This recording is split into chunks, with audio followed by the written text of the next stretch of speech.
નમસ્કાર. તમે એકલા ક્યારે છો? ક્યારેય નહીં, કદીએ નહીં.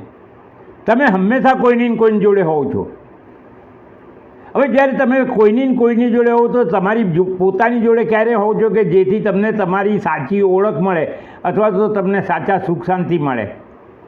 તમે તમારા સ્થૂળ શરીર જોડે હોવ છો કે આ શરીર આવું છે આવું છે આવું છે, અથવા તો માતા પિતા જોડે હોવ, પત્ની જોડે હોવ, સંતાનો જોડે હોવ, મિત્રો જોડે હોવ, સગા સંબંધી જોડે હોવ, અથવા ઓફિસમાં કામ કરતા કલીગ જોડે હોવ, અને આમાંનું કોઈ નહીં હોય તમારી જોડે, તો તમારી જોડે તમારી લાગણીઓ છે, મન છે, એમાં સુખ દુઃખ છે, ચિંતા છે, ટેન્શનો છે, કેટલું બધું હોય.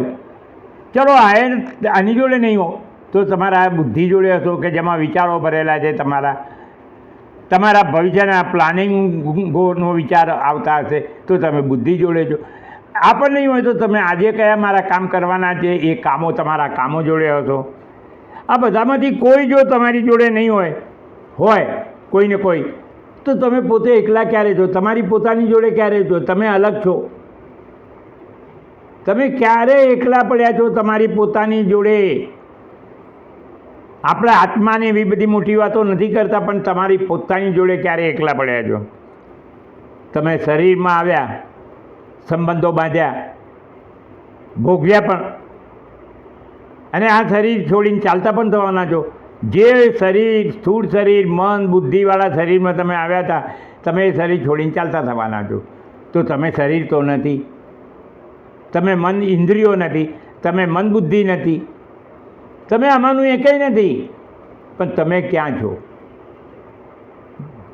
તો તમે પોતે કોણ છો કે જે આ શરીરમાં આવીને ચાલતું થાય એટલે આ શરીર લાશરૂપ થઈ જાય છે?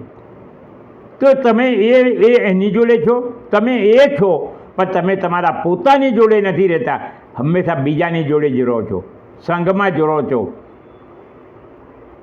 જો તમારે વાસ્તવમાં સુખી થવું હોય તો તમારી પોતાની જોડે રહેતા શીખો. દુનિયા ભલે તમારા શરીરને ઓળખે, પણ તમે શરીર નથી, એ વાત યાદ રાખો. હવે આ બાબતમાં આ બાબતની ચર્ચા મેં મારા છોકરા જોડે કરી હતી.